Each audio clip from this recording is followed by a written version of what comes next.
Morning, everyone. We'll get started here. I think that most people have had an opportunity to make it to the department meeting room. Bob Carroll, our business manager, will be joining us. He had stepped out for a minute, but with me today is Michelle Mullaly, our principal at the high school, and soon to be our director of teaching and learning.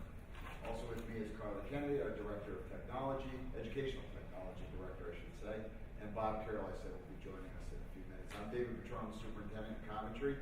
We're here to talk a little bit about our implementation of the iPad. And it's been a long road for us, but a successful one. And we want to talk a little bit about some of the things that went really well for us, some of the things that were hanging us up, and how we got over those hurdles. Feel free to ask any questions as we go through the presentation. And we like lots of questions, so it'll make it more engaging for you and hopefully a little more interesting as well. The first thing we did as a district, we're a very small district. There's about 2,000 students. We have 4 schools. And our goal was to implement iPads for grade 10 students at our high school. And we wanted a one-to-one tablet initiative. And at the time, to back up a little bit, we didn't know whether we wanted iPads or we wanted a Microsoft Surface or we wanted a Kindle Fire. We weren't sure what we needed. So we'll talk a little bit about that as we go through our presentation as well. But the first thing we needed to do was bring a model in to talk a little bit about where we wanted to go as a district. And the goal here was for our leaders to recognize the interdependence of the various aspects of school improvement. We wanted them to know that each piece of the PELT model, how many people in here are familiar with the PELT model? Anyone? A few of you? Good. So it's so important for us to start someplace. And we felt that someplace was showing the importance of coming together as a district, having one single focus for the sole purpose of getting at our instructional core. And we know that each piece of the PELT model, like I said, is equally as important as the next one. So that was the first part of our challenge, was to bring everyone together and show them that we're working in the same direction and what we're really trying to accomplish here. Next was I worked with the Board of Education. Like most districts that are smaller, we had a great mission statement, but it was very long, very lengthy. It was about a paragraph. So I held a retreat with the Board of Education, and we worked with Jonathan Costa. Some of you may be familiar with Jonathan. And we developed a mission statement. One simple line that gave clear direction as far as where we wanted to go as a district. Along with that, we developed 3 district goals, which were so important for us to have a single focus, because some of the feedback from our teachers was that, hey, we really like what's happening in this district. Sometimes I'm sure about where we're going and why we're doing what we're doing. So we wanted, again, to develop something not only for our parents, but our teachers as well, to show them, what our singular focus was and how we were going to get there. And everything we promised them going forward would be connected to these 3 goals. Along with that, we worked with the... how are we framing, some questions we asked ourselves. How are we framing the discussion? How are we building the background knowledge in our Board of Education about 21st century skills and technology, so that when we get to our specific, initiatives like the iPad initiative, that, they're already included and invested in the discussion. And the background work that David did with the board in bringing Jonathan Costa in and getting them to develop that mission, so they had buy-in up front because it's their mission we're trying to enact, so that was pretty helpful for us. Kenny? Yeah, I would say you could be the smartest person in the room with the best ideas. And you could be leading this great charge, something you believe in so strongly, and you look behind you, and there's no one with you, right? You're all by yourself. So it was so important to start building buy-in, as Michelle pointed out. So how do you do that? You do that by trying to present information in a thoughtful way. And I believe you do that by collecting data to support where you want to go and why you want to go there. So we started working with the Board of Education, administrative team as well, trying to talk about what do we see as some of the challenges, how are we going to get to where we need to be, and what is the pathway to do that. So as a result of that, we started going on site visits, and we started looking at different programs. We started looking at what are some of the challenges, what are some of the expenses associated with doing such a large initiative, and what is it going to look like. And the biggest question we had to answer for people is, how are we going to sustain this? And how are we going to support it once it's here? So those are 2 of the biggest questions that we came up against, right? Once you get in a district, it's great. We can have all this technology in the world, but are your teachers prepared for it? Do you have a well-thought-out professional development plan in place? Does your board believe this is the direction that the school system should be going in And if they do believe in it, you know, when that next election comes around, how are you going to ensure people are going to continue this? So one of the things that I said over and over to the board is that, you know, technology in this day and age, I'm a strong believer that it's a budget line item. And what I mean by that is just as much you wouldn't say, hey, let's cut out electricity in our budget. We don't need that. I think you need to take the same approach to technology. It's a must-have. It has to be in your budget. If you want the kids in your school system to be prepared for challenges, you've got to have technology in your budget. So it was so important for us to talk about those types of things, talk about those kind of challenges. And we're fortunate that we have a great board who is very tech savvy, very educated, very much strong believers in doing what's right for education. And they demonstrate that in their actions. So working with them, and they asked really thoughtful questions, and we were able to give them the answers because we had the information at our fingertips. Because we tried to do our homework before we were presenting this information to them. Because the last thing we wanted to do was be kind of flat-footed, right? Well, have you thought about how do you know your teachers already? Geez, that's a great question. We don't know if our teachers are ready. So we did, we did a lot of survey data. We collected a lot of information as far as where our staff was currently, what the buy-in was from the staff. So you identify those key individuals in your district before you move forward. Vision for 21st century skills. And we'll talk a little bit about where we headed as a district technology committee. We had a committee in place. And I don't know how many of you, I'm sure everyone probably raised their hand if I asked a question. How many of you sat on a committee and felt like you really weren't accomplishing much, or you wondered why you were there, right? You can raise your hand. Go ahead. It's all right. Feel free. It feels good. All right. I've done that a lot. I've sat there, it's almost like I'm thinking, as a building administrator, superintendent, I'm thinking, geez, the place, I got to get back to work. I got all this work to do, and you're stressed out, and you're sitting there, why am I sitting here? So we had a technology committee, and it was in place. It was there. We could say, hey, do you have a district technology committee? Yeah, we have a district technology committee. We sure do. Well, what are you doing? Well, we meet once a month. We talk about some good stuff, and then we come back and we talk about that same good stuff again next month. And the following month, we talk about that good stuff even more. And at the end of the year, we thank everyone for being there 10 times a year. Well, we felt we needed to make some changes. How do you make those changes? Again, get back to the data and the evidence to demonstrate why you need to make the change and how you're going to get there. So we contracted with CREC, and we did a technology audit. We had them come in. We had them look at everything in our district. No secrets. Let's get it all out in the open. We're not afraid of anything. We know that we can be operating more efficiently, right? It doesn't mean adding more money. It means operating more efficiently. So we brought CREC in to do an audit, and they looked at everything. They looked at our personnel, our hardware, how we're operating. Where did we have old equipment in place? Where are we spending our money on software in the right areas? So they really gave us a comprehensive evaluation of where we were. Conversations with teachers. How do you feel about the PD? How does that relate to technology and the infrastructure? Yep. And again, don't get me wrong, it gets people nervous. Why are you asking these questions? Where are they getting at? And then the other part that even made people even more nervous was we interviewed each technology staff member that we had currently in place. We said, tell us what you do. This is what we think you do, but tell us what you actually do. So we sat down with them, and we talked about, what their job was, what were some of the challenges, where do you see this going? What if you could make anything better, that wish list, what would you do? So we did that, and then again, that makes people even more nervous, like, what's going to happen? Because change is scary, right? Most people are resistant to anything because they're scared of what that change means. And as a result of this study, we decided we needed a really functional technology team, a district technology team. We had to have that in place. So we developed a district technology committee that was going to make real decisions. And those decisions were going to be put into action once they were made at that committee level. So we put key individuals together in the district. And we brought those individuals together. We also included a Board of Education member, community members, individuals that work for CEN. We brought a variety of different individuals to the table, and we said, here's the issues. Let's use this as a think tank, and let's solve some problems. And we started doing that. So that was one of the changes that we made, and people really started to have buy-in. They started speaking up more at these meetings. And it wasn't all perfect. I'm not sitting here painting this great picture. It took time. It took time for people to say, wow, we're making a decision here, and then a couple weeks later, I'm seeing it happening in our buildings. So it really helped create that buy-in. I'll talk about a little bit about total cost of ownership. So, good morning, I'm Bob Carroll, business manager. As part of the internal self-study there, we were fortunate enough to partner with the CEN. We have an employee of the CEN, which is actually a resident and a parent.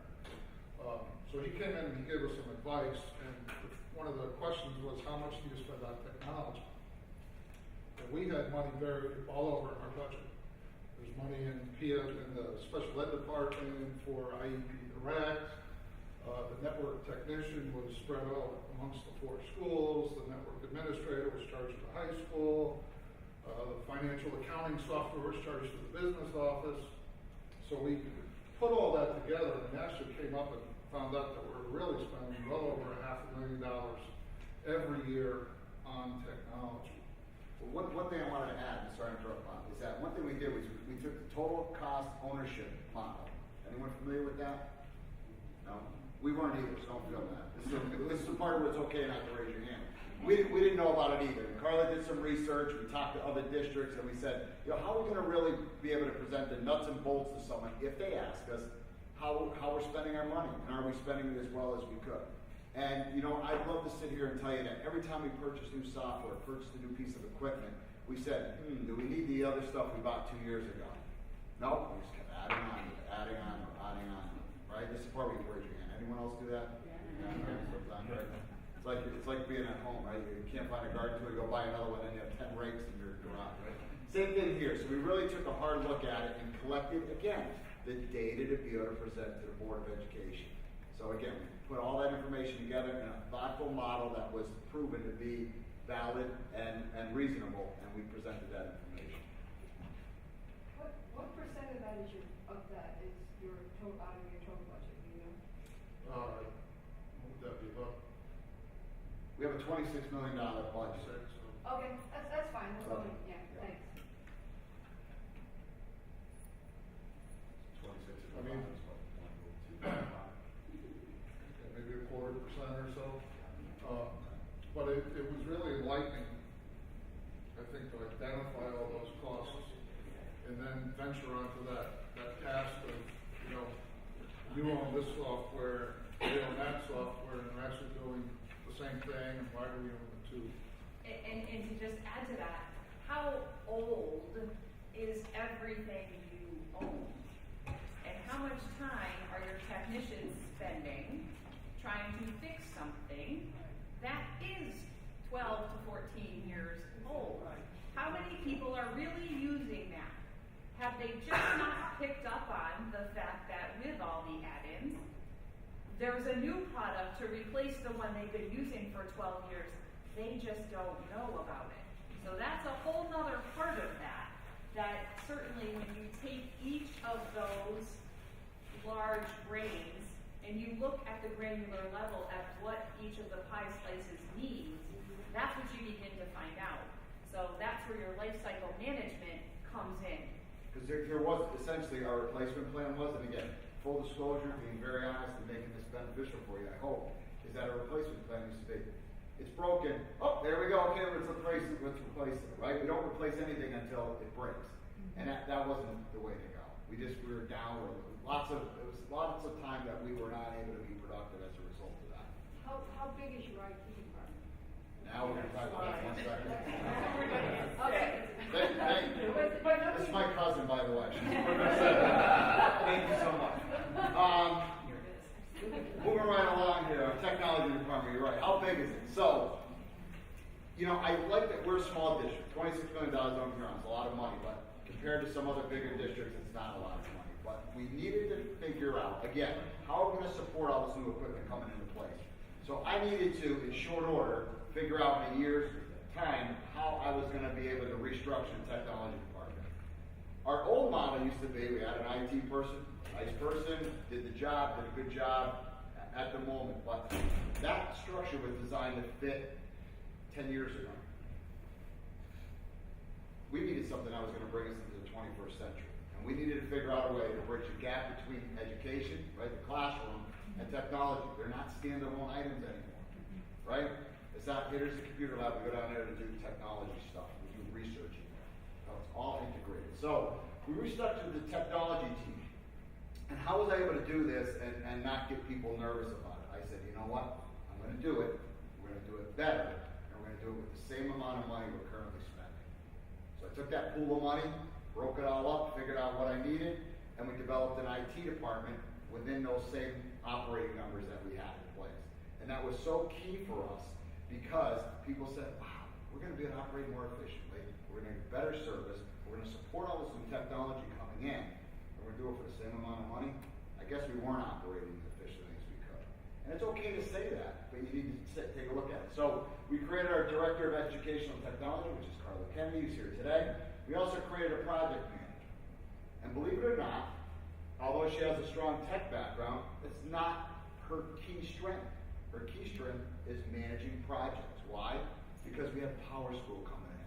We have iPads being rolled out in a thoughtful way. We have planning of PD. We have report cards that need to be developed. Different components of our system are more automated now, right? You get a robocall when school's been canceled, there's a delay, or you want to put some kind of e-blast out. So there's so many different projects that have to happen. We needed someone that knows how to get that kind of stuff done. So we needed that expertise. Mr. Petrone, you mentioned right up front, something that was tremendously different, and so, from the point of view of a principal, so powerful, is to make the Director of Educational Technology someone who is an education person. Carroll's incoming 92. She's been a school administrator, and so now when we talk, at the school level about we're going to have an iPad initiative and how we're going to get our teachers ready and how we're going to get our kids ready, and we start talking PD, education, we're talking to education and technology, and we're really figuring out together what's the best way to integrate that technology effectively to teaching. And that's what I was saying. You have to have that bridge. Again, it can't be a standalone. And you also, it goes back to my other comment, which was if you're leading a charge, right, you want to know that someone's done your job before. So you have an outstanding classroom teacher, a great building administrator, then moving up the ladder. Hey, wow, this is someone who's been in the trenches, has done the job. They get it. They get what this means. You can't just say, here's an iPad, go and use it with your kids. We're able to put all those pieces together for them. So very quickly here, I won't bore you with the details of this unless you have questions, is that many of these positions are part-time. So this position here is a part-time position, part-time, part-time. So we have two paraeducators that are technology little folks that run around and fix all the small stuff that happens from day to day. I need a new power cord. I need you to oversee math testing or smarter balance assessment. Logging in elementary kids for smarter balance testing. All that fun stuff, right? Data management specialist, we have 1 million state reports. It's all connected here. In addition to developing our assessment data and putting reports together for us. Along with that, we have a network administrator. This is the brains behind the whole operation. He does an incredible job, and he has a technician, 2 full-time positions here that work with him. We have an ed tech coach. Okay, and this is a very, very small, it's like a 0.1 position. So it's a few hours that we have someone, a teacher actually, is paid a few extra hours a week to work with classroom teachers and help them make that bridge because you'll have a more authentic discussion with someone who's done your job than you will with someone who you feel is evaluated.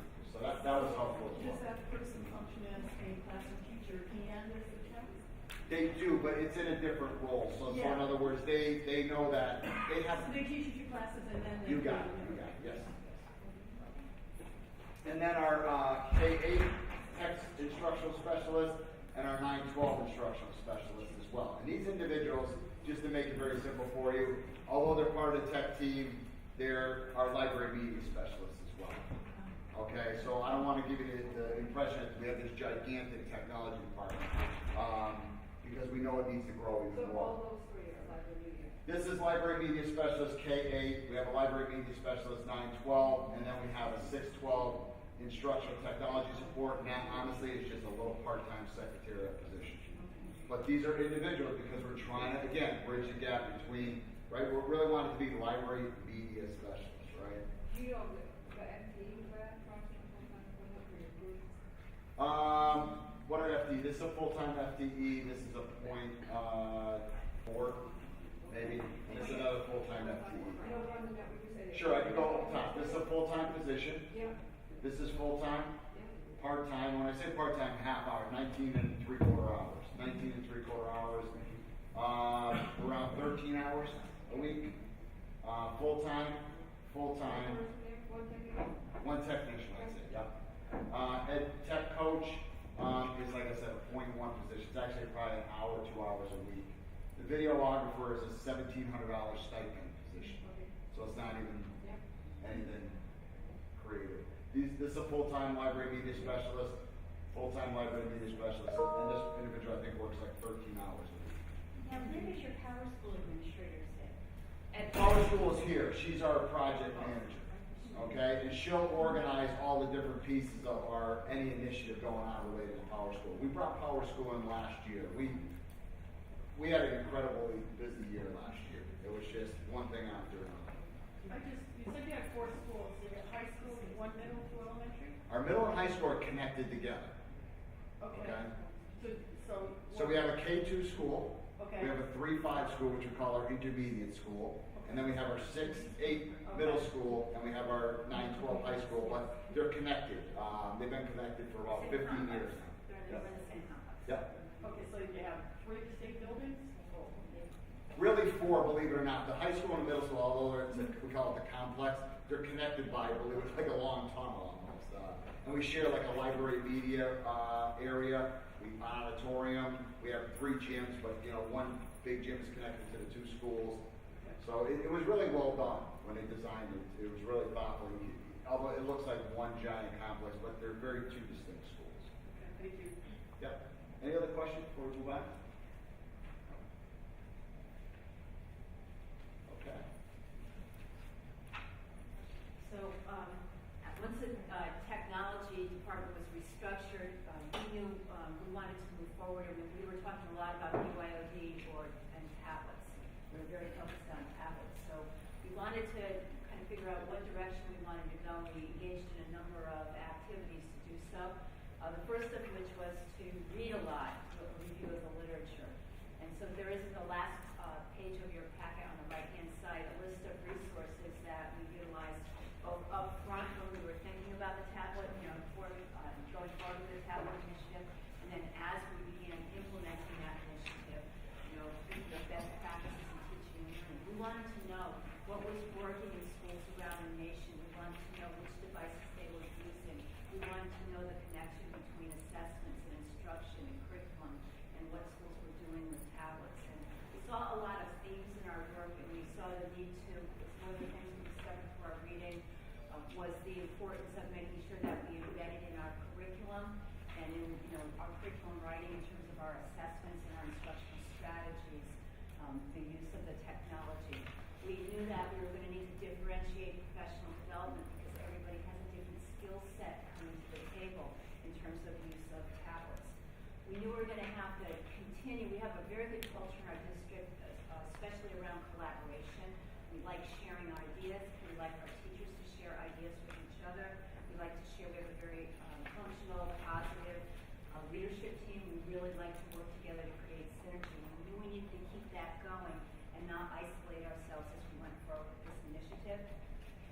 We knew that talking with parents and networking with parents was going to be important. They're going to have a lot of questions. They're going to have questions about safety of the devices with their kids and how we're going to manage them in school. Maybe all their questions would have been not necessarily around education.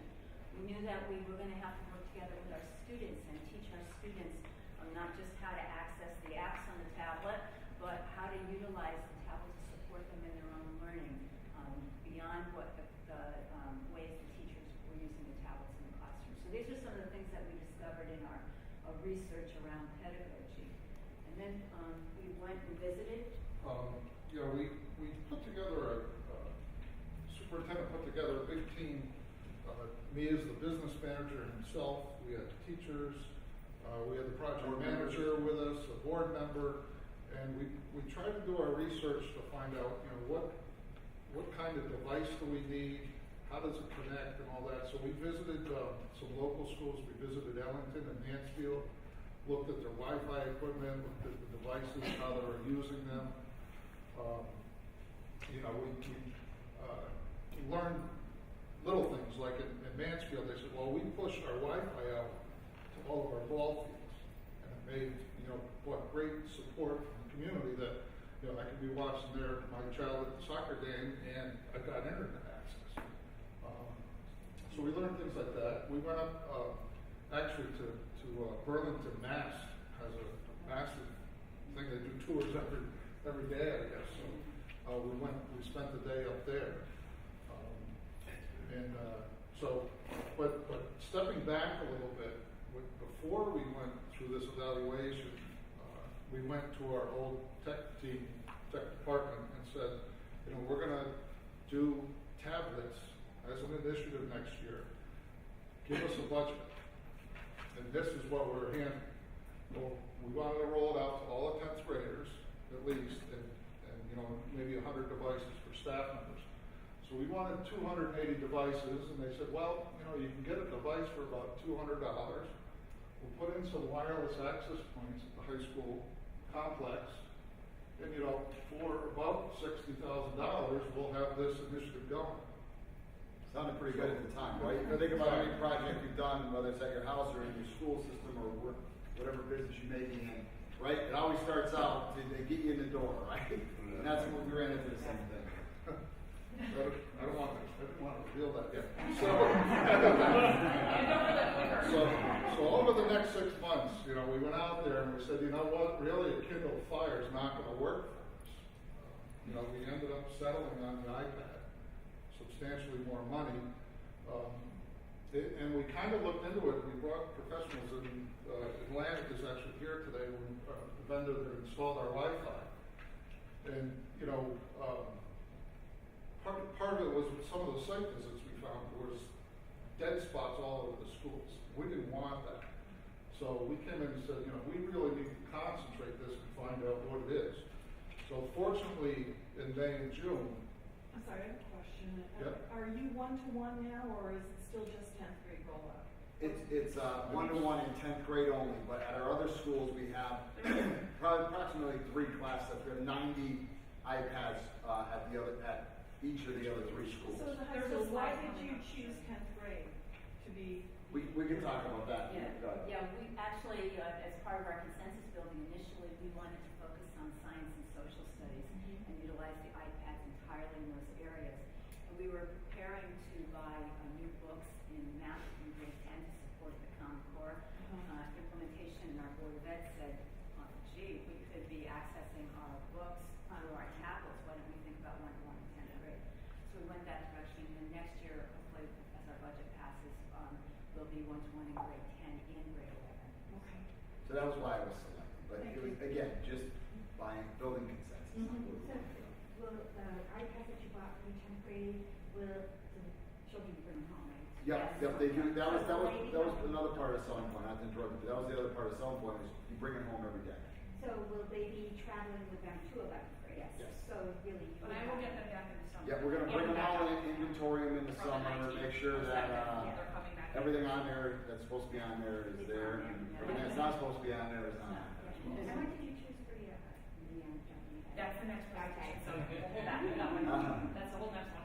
So during that whole 6-month self-evaluation study and all the site visits and all that, we kind of mapped it out. The department was reorganized. We said, all right, we're going to do this correctly so that 2 to 3 years from now, we're not struggling with replacing. So what ended up happening is we actually hired somebody to come in. So instead of the $600 where it was for 8 access points, it was really $71,000 to have those installed.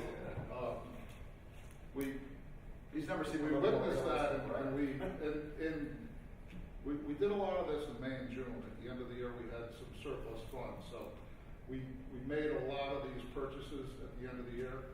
You know, the iPads obviously was a large chunk of the money. We were able to, when we reorganized the department, we brought in a very highly skilled individual, and we got a parent that actually volunteered to do our K-5 installation for us. So that was equipment only. We were able to outfit 2 schools with wireless. What did you end up going with the wireless solution? Next presentation.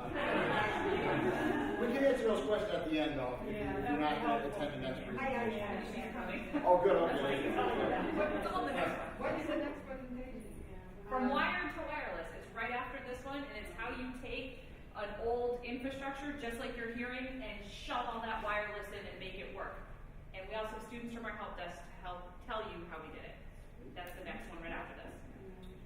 So we also had some other incidental costs, air watches to manage the iPad, the applications that we got on there.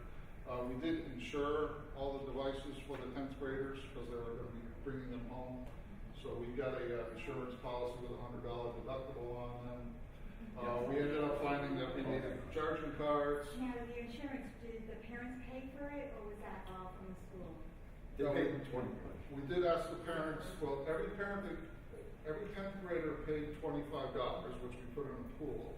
And then as they damaged them, they paid a second $25. There's information in your packet on the right-hand side, things we hand out to parents, our insurance. They might find helpful. You know, the other thing too is that we really wanted to study, again, the data and collect it, because you spend this amount of money on insurance, but, this amount of money on technology, someone would say, you have to be kidding me. You're not going to insure these items? So in order to show the community and everyone else involved that we're thoughtful in what we're doing, we said, of course we have insurance. But we are looking at it, and we may eventually, maybe not next year, but maybe the following year, go to self-insure, because if we're breaking only 7 devices, 10 devices a year, it may be more cost effective to put that money in a pool and draw from it and just replace the items ourselves. Now, did you buy the Apple? No, we did not. The reason why we didn't go with the Apple Care, it's a good question. For those who aren't familiar, Apple Care is just like insurance, in case you're not familiar. What we didn't like about the Apple Care, and this is just being in education a long time and not being negative, is that it didn't cover theft.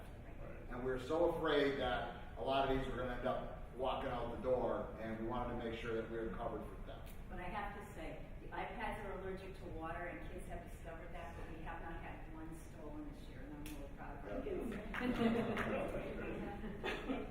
Just one tidbit of information. 3 will be stolen today, by the way. So thank you, Michelle. Ask your Apple rep, because they will sell you individual ones for $500.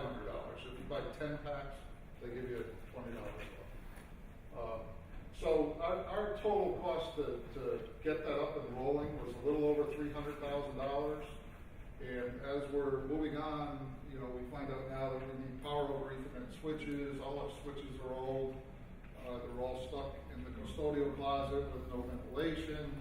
So we are embarking, as we speak, on replacing all of our switches and air conditioning all of those areas. So we're at probably close to $450,000 when you add the cables and the toolkits and the this and the that and the other thing. And the only reason we're able to do, you wonder, well, would you pull this money out of the sky? Because I talk a lot about doing all of this within the money we have. We're so fortunate this year, which was last year, that we had a significant insurance savings and special ed costs. We're able to bring a lot of students back in the district that we had outplaced.